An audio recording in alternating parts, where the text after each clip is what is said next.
സമ്മതിക്കില്ല, ഇത് ഞാൻ സമ്മതിക്കില്ല. അച്ഛപ്പി ഞാനോട് തല്ലാൻ ഇതിലൊന്നല്ല നമ്മൾ ആത്മഹത്യ ചെയ്തത്. അച്ഛൻ മാറി നിൽക്ക്, ഇവരുടെ കാര്യം ഞാനേറ്റു. അതുങ്ങളെ തല്ലിയ ചത്തുപോന്ന് പറയടാ. ചത്താക്കാരി അവര് നോക്കിക്കൊള്ളു, അമ്മയിൽ ഇടപെടണ്ട. പഠിക്കണം പറയാം.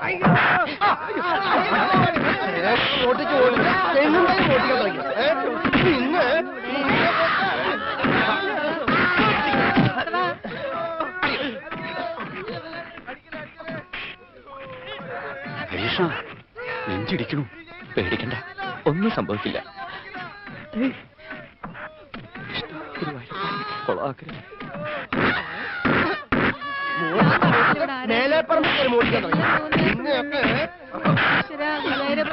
ഹരീഷ്ണം വന്നു, അമ്മ ഹരീഷ്ണം വന്നു. മോനെ എന്തായിരുന്നു ഇവിടെ ബഹളം? ഞാനാകെ പേടിച്ചുപോയി.